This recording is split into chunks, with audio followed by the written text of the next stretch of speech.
Assalamualaikum warahmatullahi wabarakatuh. Waalaikumsalam. Innal hamdalillah nahmaduhu wa nasta'inuhu wa nastaghfiruh wa na'udzu billahi min shururi anfusina wa min sayyiati a'malina may yahdihillahu fala mudilla lahu wa may yudlil fala hadiya lahu.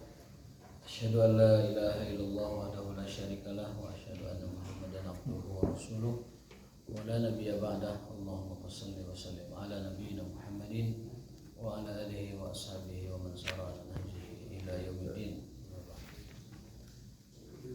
Allahumma subhanaka la ilma lana illa ma 'allamtana wa 'allimna ma yanfa'una wa zidna ilman. Allahumma rabbana atina fid dunya hasanah wa fil akhirati hasanah wa qina adzabannar. Bapak sekalian dimuliakan oleh Allah Subhanahu wa taala, kita akan melanjutkan kajian ta'lim kita, yaitu masih bab tentang babul jihad, dan tema kita kali ini adalah tentang hijrahnya Rasulullah Shallallahu Alaihi Wasallam. Hijrah beliau yang pertama ke Habasyah, ke Ethiopia. Walamma ishtadda adal musyrikin ala man amana wa futina minhum man futina hatta yaqulu li ahadihim allat ilahuka min dunillah fayaqulu na'am adina Allah subhanahu lahum bil hijratil ula ila ardil habasyah.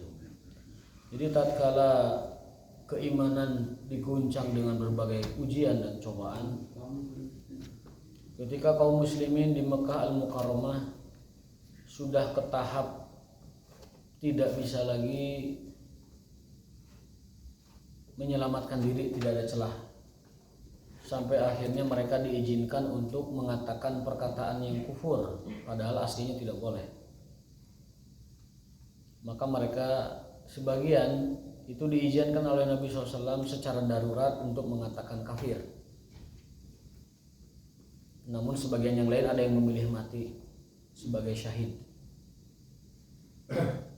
Di antara mereka ada yang mengatakan kepada salah seorang pengikut Rasulullah, apakah Tuhanmu Lata dan Uzza? Fayaqul, dia pun mengatakan iya, demi selamat agar tidak dibunuh. Lalu Allah mengizinkan kaum muslimin dalam kondisi yang sangat sulit dan tercekik itu untuk hijrah ke negeri Habasyah.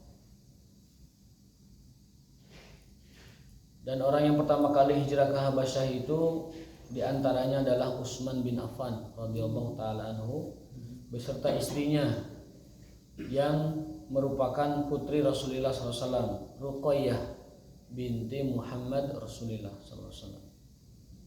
Wa kana ahlu hadhil hijrah al-ula al-isnai asyara rajulan wa arba'a niswatin. Dan hijrah pertama itu terdiri dari 12 orang laki-laki dan 4 orang wanita. Satu perahu, jadi nyebrang Laut Merah pakai perahu, Pak.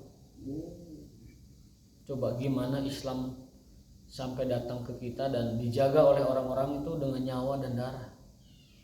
Tapi orang Islam sendiri zaman sekarang menyepelekan agama,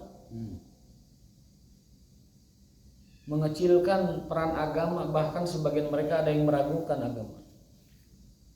Jadi kalau kita baca sejarah seperti ini, kita semakin muncul dan nambah kembali semangat kita beragama. Bagaimana agama ini dijaga oleh Rasulullah, dijaga oleh para sahabat dengan nyawa, dengan darah, dengan kesedihan, dengan keringat, dengan segala rupa penderitaan, hingga akhirnya agama ini tersebar dan menang. Itu yang kadang kita tidak sadari, betapa agama kita sampai ke kita dengan penuh perjuangan, sampai saking berkorbannya seseorang waktu itu, dia sampai harus mengatakan perkataan kafir. Apakah Tuhanmu Lata dan Uzza? Benar, Tuhan saya Lata dan Uzza. Padahal hatinya itu iman kepada Allah. Di dalam ayat Al-Quran dibolehkan orang yang diancam untuk mengatakan perkataan yang tidak sebenarnya. Allah berfirman, illa man ukriha wa qalbuhu mutmainnun bil iman. Kecuali orang yang dipaksa mengatakan perkataan kufur padahal hatinya beriman, itu boleh dilakukan dalam keadaan darurat. Kalau nyawa sudah ancamannya, maka dia boleh mengatakan perkataan yang kufur sekalipun. Namun Allah kasih solusi, yaitu agar berhijrah ke negeri Habasyah. Kenapa? Karena negeri Habasyah itu dipimpin oleh seorang raja yang adil. Nabi bersabda, berangkatlah kalian ke Habasyah, fa inna fiha malikun la yuzlamu indahu ahad. Karena di sana ada seorang raja yang tidak ada seorang pun rakyatnya yang dizalimi. Berangkatlah kamu ke Habasyah, di sana tidak ada rakyat yang dizalimi satu orang pun. La yuzlamu indahu ahad. Itu persaksian Rasulullah SAW, padahal belum kenal. Itu kesaksian Nabi padahal belum melihat. Siapa yang ngasih tahu? Allah Subhanahu wa taala. Jadi Allah mengizinkan kepada Rasulullah agar disampaikan kepada umatnya yang tidak kuat menahan penderitaan, segera hijrah ke Habasyah. Naik perahu 12 orang laki-laki, 4 orang wanita, dipimpin oleh Utsman bin Affan radhiyallahu taala anhu. Di dalamnya ada putri Rasulullah, Ruqayyah binti Rasulullah SAW, yang kemudian meninggal dan menikah lagi dengan putri yang berikutnya, yaitu Ummu Kulsum binti Rasulullah SAW. Makanya Utsman bin Affan dijuluki pemilik dua cahaya. Utsman itu pemilik dua cahaya karena beliau menikahi dua putri Rasulullah SAW. Ya, setelah yang satunya wafat kemudian menikah yang satunya lagi. Luar biasa. Jadi hijrah yang pertama ini ke Habasyah, itu ke negeri Najasyi, karena Najasyi adalah raja yang sangat adil. Raja yang sangat adil. Sampai Rasul menyaksikan keadilannya berdasarkan wahyu dari Allah SWT. Di sana ada raja yang sangat adil.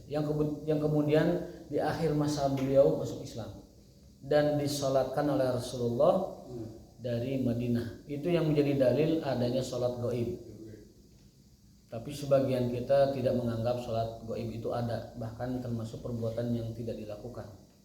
Adapun Rasul mensolatkan Najasyi karena saat itu Rasul tidak bisa mensolatkan secara langsung ke sana, sehingga beliau melakukannya semampunya, yaitu di Makkah di Madinah Al-Mukarramah.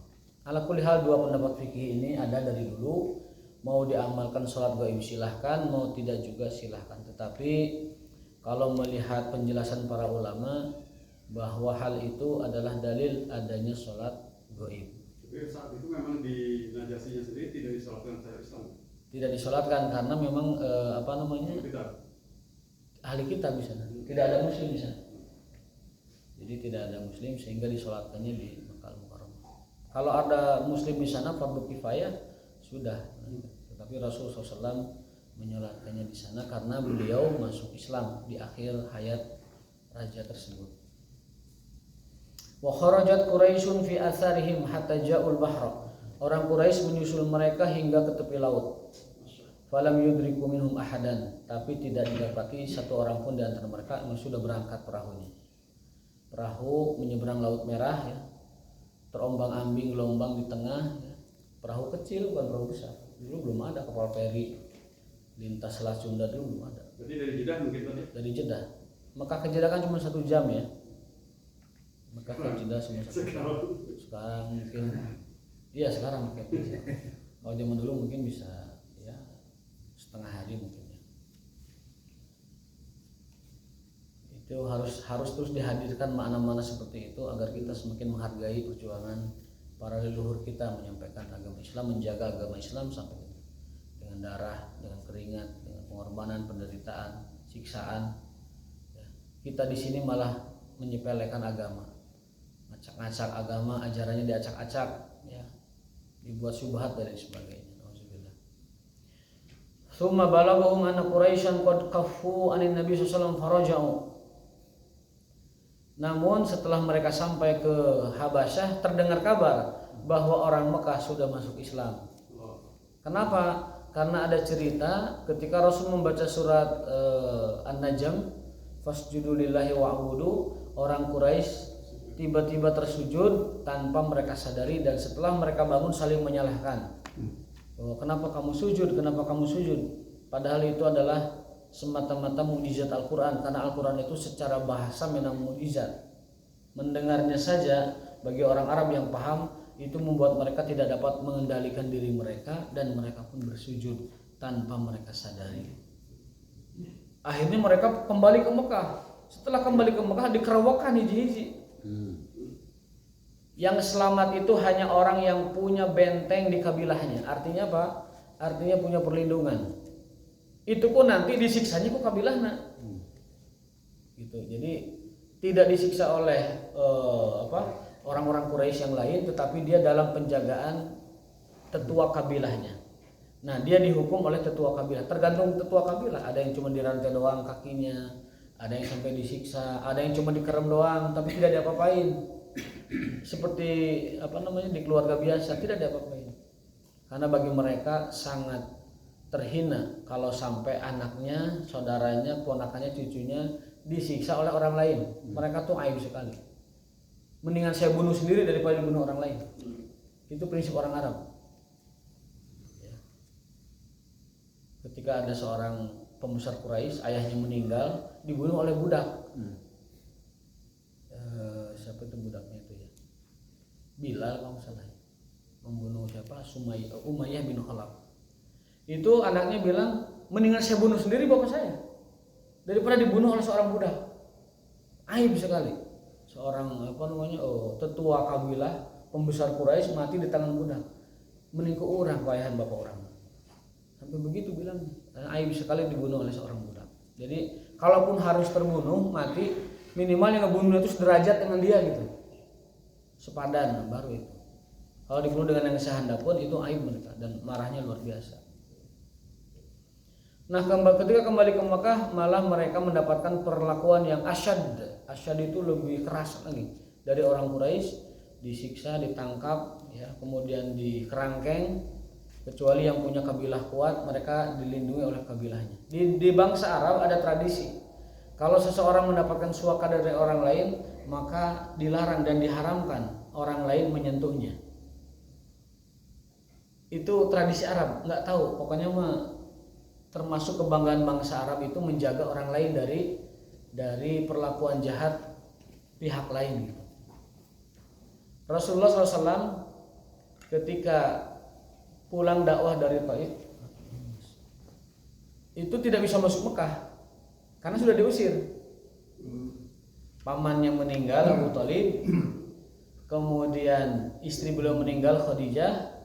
Kemudian diusir dari Mekah. Tidak bisa masuk Mekah Rasulullah setelah pulang dari Taif. Sampai ada keluh kesahnya di pinggir kota Mekah tentang perlakuan orang Taif.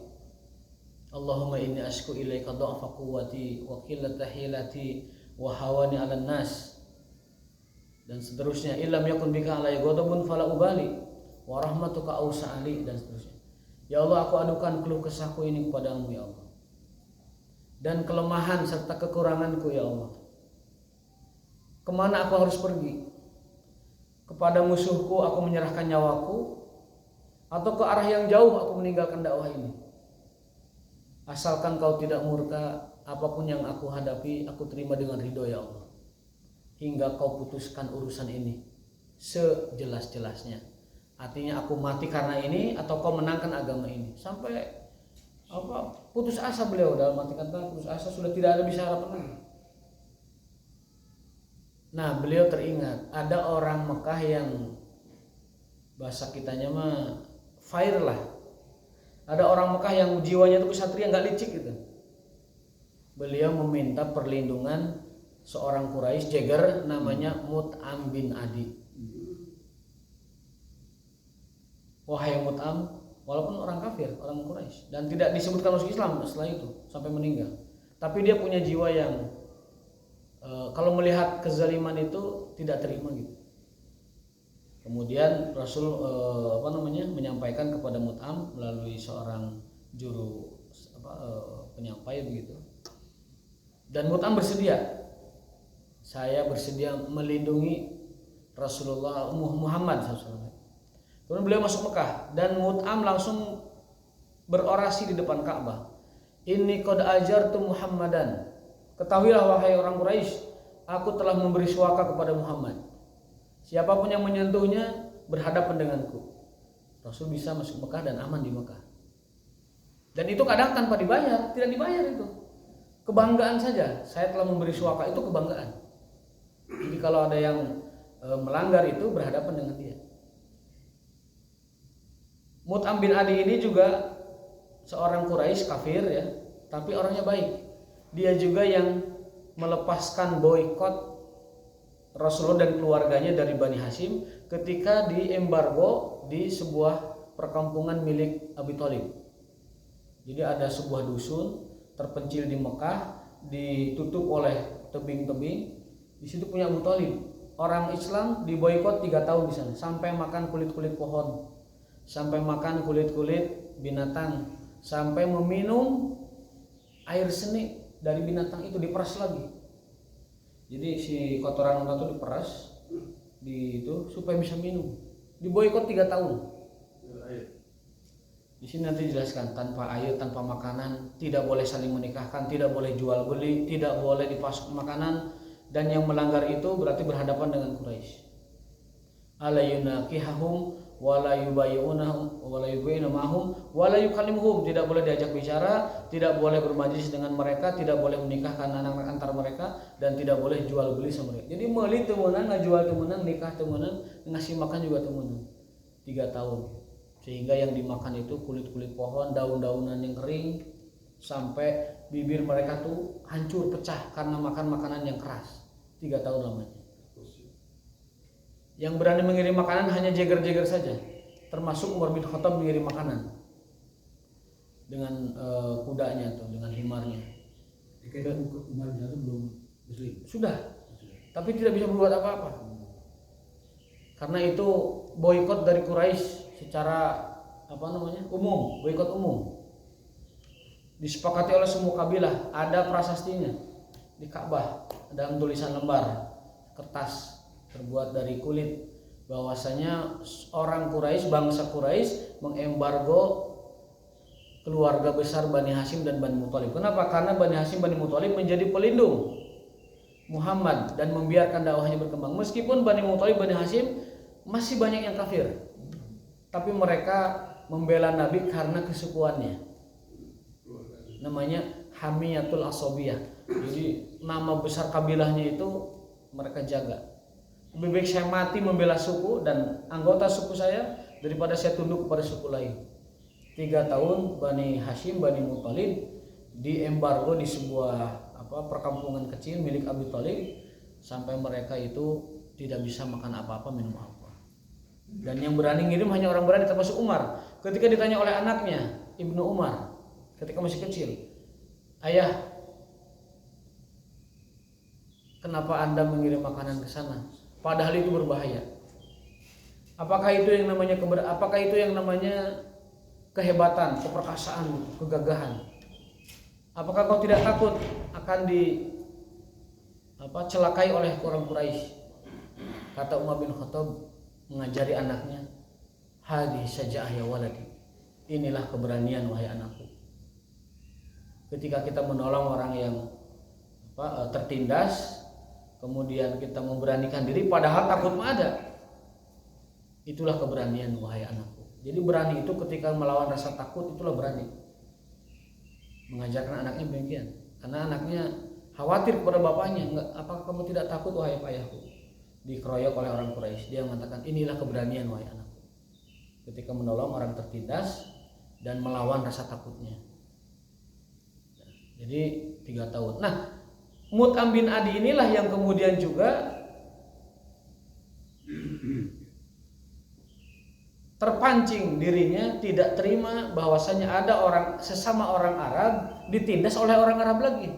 Itu yang membuat dia terpanggil. Jadi dulu dia kemudian membela Rasul ketika pulang dari Taif, memberi suaka. Dia pula yang menghentikan boikot Quraisy kepada keluarga Bani Hashim. Jadi Mut'am ini banyak jasanya kepada Islam, tapi sayang tidak masuk Islam.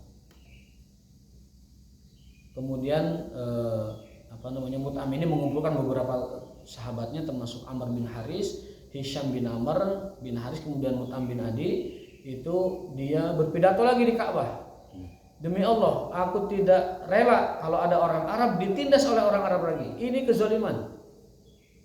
Dan saya akan hentikan boikot ini apapun resikonya. Oh itu. Dia udah menghunus pedang bersama beberapa orang kawan-kawannya.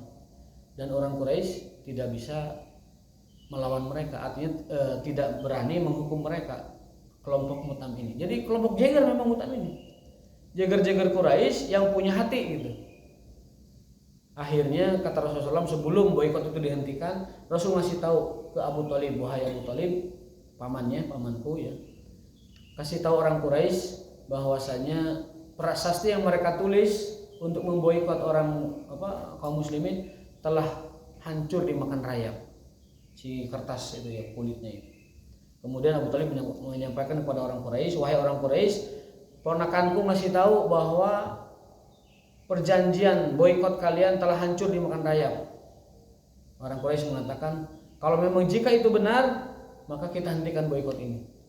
Jadi berbarengan dengan usaha Mut'am bin Adi untuk melepas boikot, berbarengan dengan memang boikot itu telah hancur dimakan rayap. Karena udah 3 tahun.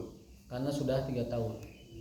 Akhirnya kata Rasulullah itu sudah dimakan rayap, sudah hancur, tinggal tersisa kalimat Allah.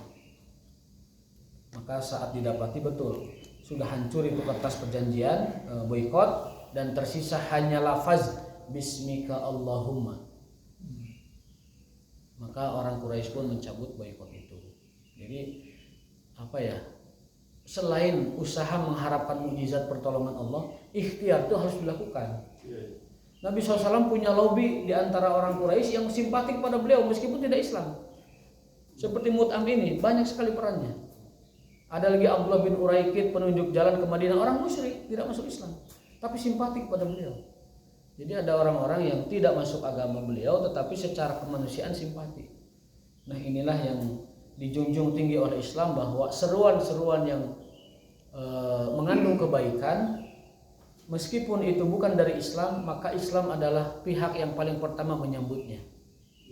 Rasul dalam banyak hadis menyampaikan, laula du'itu fil Islam, andaikan aku dipanggil untuk menyetujui seruan itu, perjanjian persetujuan itu, la ajabtu, maka aku akan setujui itu. Jadi kesimpulannya, kalau ada aturan, ada undang-undang, ada perjanjian, ada traktat, ada fakta, ada piagam atau apapun lah kesepakatan di masyarakat, selama itu baik, maka kata Rasul, Islam paling pertama kali menyambutnya. Jadi tidak semua harus bernada agama, tidak semua harus bernarasikan agama. Asal itu ada kebaikan, maka Islam pertama kali akan membelanya. Kenapa? Karena bagi Islam, hikmah itu adalah rahasia ataupun pusaka yang hilang dari orang beriman. Kebaikan itu adalah pusaka orang beriman yang hilang. Dimanapun kau dapatkan, ambil. Jadi kebaikan dimanapun ambil, karena itu adalah pusakanya yang hilang di kalangan orang beriman. Al-hikmatu dhalatul mu'min anna wajadaha fa huwa ahqqu biha. Hikmah atau kebaikan itu adalah pusaka orang beriman yang hilang, maka dimanapun kau dapatkan, ambillah ia. Dan waktu itu berarti di Mekah belum ada kerajaan ya, kalah sama Ethiopia berarti ya? Belum ada. Mekah itu bangsa yang tidak pernah dikuasai oleh siapapun. Belum pernah. Di antara analisa para sejarawan kenapa Mekah dijadikan sebagai tempat turunnya wahyu dan tempat berkembangnya agama tauhid, kemudian Madinah, karena daerah situ tidak pernah disentuh oleh penjajahan manapun sampai sekarang. Apa rahasianya? Rahasianya adalah rasa qabaliyah, kesukuan yang sangat kuat. Ini secara antropologi masyarakat ya, dan juga secara histori. Mereka itu suku yang kuat, sehingga tidak ada kerajaan manapun yang berani menyentuhnya. Ada sebuah kisah di dalam pelajaran sastra Arab itu, ada seorang pemimpin pemuka suku Arab mau dikuasai oleh orang Persia, gara-gara orang Persia itu menginginkan sesuatu yang ada pada suku itu, entah itu harta, entah itu hewan-hewan bagus gitu. Tapi ditolak oleh orang Arab ini. Orang Arab ini namanya Hani bin Qabisah Asy-Syaibani. Itu berpidato di hadapan orang-orang Arab. Pidatonya menggelegar. Ya ma'syara Ya ma'syar Bakar, wahai sekalian warga suku Bakar, halikun ma'dzur khairum min najin farur. Lebih baik kalian mati daripada kalian kabur dari peperangan. Wa inna sabra min asbabi zafar. Sungguh kesabaran itu adalah sebab-sebab kemenangan. Almaniyatu waladaniyah. Lebih baik mati daripada kalian terhina oleh musuh. Wa ta'nu fi sugurin nuhur aqrab minhu fil ajazi wa zuhur. Tertusuk di leher lebih baik daripada tertusuk di punggung kalian kabur. Ya ala Bakar, wahai warga Bakar, qatilu, berperanglah. Famalil manaya min budin, karena kematian dimanapun dan kapanpun pasti kejadiannya. Itu pidato Hani bin Qabisah, ketua suku Bakar di hadapan Bani Bakar, ketika Persia mau menyerang mereka jauh sebelum Islam. Makanya ini ada dalam kategori sastra jahiliyah, jadi sastra pra-Islam, jauh sebelum Islam datang. Orang Arab mau dikuasai Persia, malah kocar-kacir itu orang Persia, dan memenangkan peperangan itu akhirnya orang suku Arab ini. Itu yang membuat musuh tidak bisa menyentuh bangsa Arab. Nah, karena bangsa Arab itu tidak dikuasai oleh musuh, tidak di bawah Romawi, tidak di bawah Persia, tidak di bawah segala macam, syariat turun di sana. Jadi Nabi Muhammad SAW tidak menghadapi hegemoni kerajaan manapun gitu. Berbeda dengan nabi-nabi sebelumnya. Ibrahim menghadapi Namrud, Musa menghadapi Firaun, ya.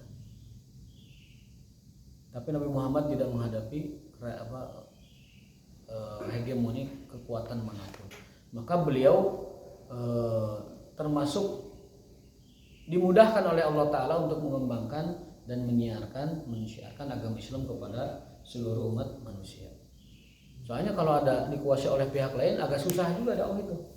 Kalau ada kerajaan imperium yang membawahi daerah situ agak susah itu menyampaikan risalahnya.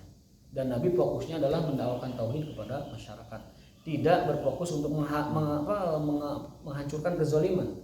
Kalau Nabi Musa selain menyampaikan dakwah juga untuk menghancurkan tiran, kezaliman Firaun. Nabi Ibrahim juga sama, untuk menghancurkan, selain bertauhid juga menghancurkan kezaliman tiran dari Raja Namrud. Yang mana Namrud itu raja terbesar di muka bumi saat itu. Bukan raja ecek-ecek, itu raja terbesar, termasuk penguasa di muka bumi yang paling besar. Nah, kemudian Rasul SAW akhirnya mengizinkan kembali hijrah yang kedua ke Habasyah. Sumashtadal bala, kemudian penyiksaan dan penderitaan yang diberikan oleh orang Quraisy kepada orang beriman yang datang kembali dari Habasyah, hijrah pertama, ya, kecuali yang dilindungi oleh keluarga mereka. Maka Rasulullah SAW mengizinkan kembali mereka untuk al-khuruj ila ardil Habasyah, hijrah kembali ke negeri Habasyah yang kedua kali. Fakana khurujuhum musani asyaqqa alaihim. Hijrah kedua ini lebih berat daripada hijrah pertama. Orang yang biasa khuruj hijrahnya gampang gitu. Anu khuruj hijrahnya gampang. Biasa ngagembol tas kan, ngagembol nanti kompor, botram dekat ya. Jadi gampang hijrah sesungguhnya teh. Kalau orang utara khuruj mah hese hijrah berat. Bagi mereka yang biasa mah gampang. Ya. Pasal lagi pemajikan, kemudian nanti pokoknya segala rupa lah. Nah, orang yang hijrah itu kalau terbiasa dia akan lebih mudah. Fakana iddatu man kharaja min fi hadhihi marrati salasa wa samanin rajulan. Nah, hijrah kedua ini lebih banyak, yaitu 83 orang laki-laki dan 9 orang wanita. Nah, singkat cerita, falamakana syahru Rabiul Awal sanata sab'in min hijrati Rasulullah ila Madinah, kata Rasulullah SAW kitaban ilan Najasyi yad'u ilal Islam. Nah, Rasulullah SAW pada akhirnya mengirim surat kepada Raja Najasyi untuk masuk Islam. Najasyi sebenarnya sudah ada keyakinan bahwa Islam itu benar, bahwa Muhammad itu Rasulullah. Kapan? Ketika dialog dengan Abbas bin Abdul Muthalib. Jadi Abbas ini pamannya Rasulullah SAW yang ikut hijrah ke Habasyah, ke Najasyi. Kemudian di situ mereka disusul oleh orang Mekah dipimpin oleh Amr bin As sebelum masuk Islam. Dibujuk raja tersebut agar mengembalikan pemuda-pemuda dan wanita-wanita Quraisy itu ke keluarga mereka, karena keluarga mereka sangat merindukan, bahasanya begitu. Bahwa kota mereka, orang-orang di sana sangat menginginkan mereka kembali. Disogok kan bawa masuk Mesir. Disogok, bawa upeti segala emas segala macam. Tapi Raja Najasyi karena raja yang baik tidak begitu saja. Coba besok kita adakan dialog terbuka lah antara urusan kalian dengan orang-orang yang datang kepadaku itu. Karena bagiku tidak ada urusan aku dengan kalian. Tetapi karena orang ini yang datang dari Mekah kemarin minta suaka kepadaku akan dilindungi, kewajibanku untuk melindungi mereka. Sehingga kalau kalian minta mereka kembali, cobalah sampaikan baik-baik kepada mereka. Besok kita adakan pertemuan. Nah, ketika pertemuan itu terjadi dialog yang sangat sengit sekali. Yang pertama dibilang bahwa mereka yang kabur itu menghina Tuhan-Tuhan kami bangsa Quraisy. Kabur dari keluarga mereka karena dicuci otak oleh orang yang namanya Muhammad, mengaku Rasulullah, kan gitu. Dijawab oleh orang-orang semua bahwa kami diajak oleh Rasulullah Muhammad untuk meninggalkan zina, untuk tidak mencuri, untuk silaturahim, untuk menghormati dan memuliakan orang tua. Nah, Najasyi akhirnya puas. Tidak cukup sampai di situ, hari berikutnya Amr bin As datang lagi. Wahai Tuan Raja, mereka itu menghina Tuhan kalian, agama kalian. Tidak masuk agama Quraisy, tidak juga masuk agama Tuhan. Coba tanyakan. Ini mah pasti berhasil ini. Pasti berhasil ini. Akhirnya dipanggil lagi, betulkah kalian tidak masuk agamaku, tidak masuk agama mereka juga? Benar Tuhan. Lalu ditanya lagi, apa pendapatmu tentang Isa bin Maryam? Lalu Abbas membaca perwakilan, Abbas itu perwakilan Muslim, membaca surat Maryam. Pernah saya baca di sini ayatnya. Qala in a'udzu minasyaitonir rajim. Qala inni Abdullahi ataniyal kitab wa ja'alani nabiyya wa ja'alani mubarakan aina ma kuntu wa awsani bis salati waz zakati ma dumtu hayya wa barran bi walidati wa lam yakun jabbaran wa lam yaj'alni jabbaran syaqiyya. Wassalamu alayya yawma wulidtu wa yawma amutu wa abusu hayya. Dzalika Isa bin Maryam qaulal haqqi alladzi bihi yamtarun. Itu raja tiba-tiba tertegun. Versinya kaum muslimin tentang Isa bin Maryam persis sama dengan versinya orang-orang Nasrani yang masih tulus beriman kepada Isa bin Maryam, termasuk Najasyi ini. Jadi orang Nasrani yang murni kenasraniannya akan ketemu di titik ini dengan agama kita, agama Islam. Maka banyak orang Nasrani yang masih bersih, masih murni masuk ke dalam agama Islam karena sama ajarannya. Sampai si Najasyi ngambil sebatang lidi, bukan lidi apa? Semacam bulu lah yang jatuh di depannya itu seperti ini. Perbedaan ajaran kalian dengan ajaranku hanya ini. Tipis sekali. Lalu mengatakan kepada utusan Quraisy, Amr bin As itu, pergilah kalian kembali ke Mekah dan aku tidak akan pernah mengembalikan mereka kepada kalian. Nah, disitulah kaum muslimin akhirnya menetap di Habasyah sampai sebagian mereka ada yang tetap tinggal hingga Rasulullah sukses di Madinah, ada yang juga setelah itu wafat di sana. Nah, kemudian ketika Rasulullah SAW memenangkan kota Madinah, menaklukkan Khaybar dan kalah Khaybar itu, orang-orang dari Habasyah itu balik ke Madinah. Kemudian ketemulah Rasul dengan paman beliau dan mengatakan, entah aku bahagia karena apa, karena kemenangan menaklukkan Khaybar atau karena kedatangan pamanku. Itu Rasulullah SAW dalam kisahnya mendakwakan Islam, luar biasa. Jadi hikmah di sini adalah bahwa agama-agama samawi, andaikan mereka tulus beriman, itu akan ketemu dengan Islam. Tapi kalau keimanannya sudah dikotori oleh para rahib-rahib, para pemuka-pemuka agama mereka yang sudah merubah kitab suci mereka, itu biasanya yang tersesat dan tidak bisa kembali lagi kepada pangkuan Islam. Hubungan Islam dengan Nasrani kan dibuat telur nanti di akhir zaman akan bersatu ya. Kalau sekarang misalkan kita lihat konflik tiga agama ini, rata-rata orang Kristen itu lebih minat ke Yahudi, Israel sekarang. Nah, itu ada yang bilang saat bagaimanapun kita lebih percaya kepada sabda Nabi yang pada akhirnya tuh mereka akan bersatu dengan kita. Betul. Dibandingkan dengan si Nasrani ini bersatu dengan Yahudi. Betul. Betul, ada hadisnya itu. Jadi sebelum kiamat nanti ada perang semesta itu. perang semesta. Di mana tempatnya? Di Yerusalem. Perang yang melibatkan semua umat manusia dari semua agama. Tetapi kata Nabi SAW dalam hadis Bukhari, satu solehun rum, kalian akan berdamai dulu dengan orang Romawi untuk menghancurkan orang musyrik. Musyrik itu berarti non Yahudi, non Nasrani. Untuk menghancurkan orang-orang musyrik, kalian akan berdamai dengan orang-orang Nasrani Yahudi. Punya musuh bersama. Nah, nanti setelah orang musyrik itu kalah, tinggal kalian dan ahli kitab, maka kalian nanti akan berperang dengan ahli kitab. Nah, disitulah terjadi perang semesta yang disabdakan oleh Nabi SAW. Dan umat Islam akan memenangkan peperangan itu berkat bantuan Imam Mahdi alaihissalam. Tentunya dengan pertolongan Allah Subhanahu wa taala, karena semua terjadi karena pertolongan Allah Subhanahu wa taala. Dan Imam Mahdi ini pasukan intinya itu hanya 300 orang. Nulai nama balad-baladna nu baris di tukang boba urang ge kapanggih zaman eta. Siap-siap ti ayeuna jadi pasukan Imam Mahdi. Minimal nguriling tahura 3 kali kuat lah. Minimal teu mopo ngurulingan tahura eta.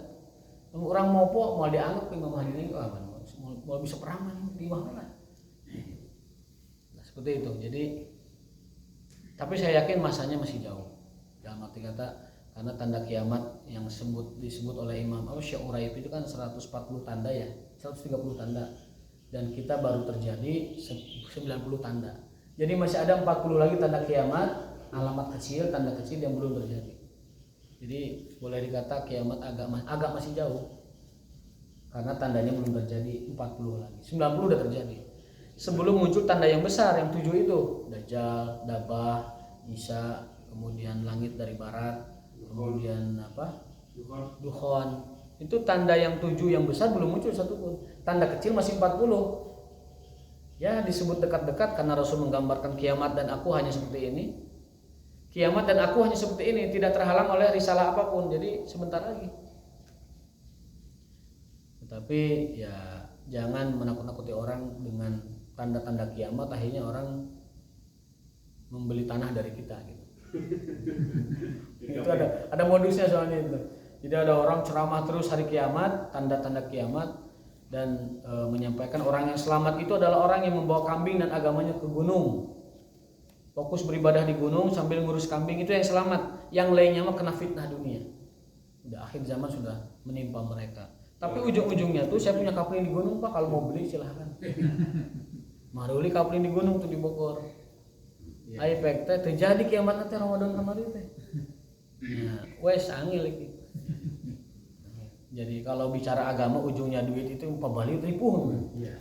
Ripuh ujungnya. Jadi dia mendoktrin orang-orang tapi ujungnya malah jualan. Juga no bandar domba ki laku itu. Kan yang selamat itu yang bawa kambingnya sama agamanya uzlah di pegunungan. Itu selamat. Memang hadisnya ada. Betul itu hadis sahih. Tetapi jangan dimaknai oh sekarang nih ayo kita beli tanah di gunung, ayo kita beli kambing. Jangan dimaknai itu. Jadi akhirnya cocok lagi kan jatuh. Beli ke kota. Beli ke kota. Akhirnya kan jadi salah gitu kan. Kalau mau uzlah silahkan. Uzlah itu yang paling terbaik itu uzlah dengan dakwah. Pergi ke tempat lain berdakwah itu uzlah, meninggalkan lokasinya tuh di situ. Pergi dari kampungnya yang sudah semrawut ke kampung lain, uzlah dari kampung itu tapi berdakwah. Karena kata Rasulullah SAW, sebaik-baik umatku, orang yang paling baik, paling afdol di akhir masa pada kondisi itu adalah orang yang masih tetap berinteraksi dengan orang lain dan berdakwah di situ sambil sabar dengan keburukan-keburukan mereka. Kan dikasih pilihan, mana yang lebih baik, orang yang uzlah meninggalkan keburukan masyarakat, lalu fokus dakwah fokus ibadah di gunung, atau orang yang tetap ada di lingkungan itu meskipun semrawut, dia berdakwah dan sabar dengan keburukan mereka. Kata Rasulullah, yang paling baik adalah orang yang tetap bersama masyarakat dan dia berdakwah di situ sambil sabar dengan kondisi yang ada. Ya apa namanya? Yukhalitunahum wa yasbir ala azahum. Mereka ikhtilat dengan yang ada, berbaur biasalah, dan yasbir bersabar ala adahum, dalam keadaan seperti itu. Jadi uzlah itu memang pilihan, tetapi kalau kita berdakwah dan bersahabat itu lebih baik kata Rasulullah SAW, daripada beruzlah sendiri menyelamatkan sendiri tetapi kita tidak peduli dengan masyarakat. Wa kataba ilaihi Rasulullah SAW an yab'asa ilaihi man baqiya min indahu min ashabi wa hamilahum fa fa'alah wa hamalahum fi safinataini ma'a Amr bin Umayyah ad-Damri. Rasul mengutus 2 perahu, ya, seorang sahabat namanya Amr bin Umayyah pimpinannya ad-Damri, dan untuk menyampaikan surat Rasulullah kepada Najasyi. Bi Khaybar fawajadahu qad fataha faqala Rasulullah minal muslimin an yudkhiluhum fi sihamihim fafa'alu. Jadi Rasul mengirimkan surat kepada Najasyi karena beliau menghormati Raja Najasyi. Beliau mengirimkan rombongan, enggak 1 orang, 2 perahu dikirimkan menyampaikan surat Rasulullah. Jadi pakai delegasi. Kemudian Najasyi setelah itu disolatkan oleh Rasulullah. Harusnya dibantu Ethiopia sekarang ya, Saudi. Ya. Harusnya Ethiopia dibantu sekarang. Harusnya, karena punya jasa. Islam itu ibarat kata ditolong oleh orang-orang Ethiopia, orang Najasyi, sampai mereka akhirnya dapat berhasil memenangkan dakwahnya, dan Saudi sekarang mendapatkan berkah dari kemenangan dakwah itu kan. Harusnya punya jasa kepada orang Ethiopia. Ada pisah khusus lah setidaknya gitu kan. Baik, mungkin demikian kita uraikan beberapa sejarah tentang Rasulullah SAW. Ada beberapa pelajaran diantaranya bahwa kata Rasulullah SAW, sabda beliau, agama ini bisa jadi dimenangkan dan ditolong bahkan oleh orang yang jahat sekalipun. Jahat bukan jahat dalam arti kata zalim, tapi orang yang fajir. Innallaha la yansuru hadzal din birajulin fajir. Bisa jadi Allah menolong agama ini bahkan dengan orang yang berdosa sekalipun. Jadi jangan menyepelekan, jangan menyampingkan, jangan meniadakan bahkan peran orang-orang sekitar kita, meskipun dia orang yang barangasan, tetapi bisa jadi semangat membela agamanya itu ada. Bahkan orang kafir sekalipun tidak menutup celah, mereka diharapkan kebaikannya menolong agama kita. Jadi ada pejabat yang simpati walaupun tidak Islam, ada jenderal yang simpati walaupun tidak Islam, itu bisa jadi mereka punya peran menolong agama. Apalagi yang muslimnya. Wallahu a'lam bishawab. Wa taufiqun illa billah. Subhanakallahumma wa bihamdika asyhadu an la ilaha illa anta astaghfiruka wa atubu ilaik. Wassalamualaikum warahmatullahi wabarakatuh.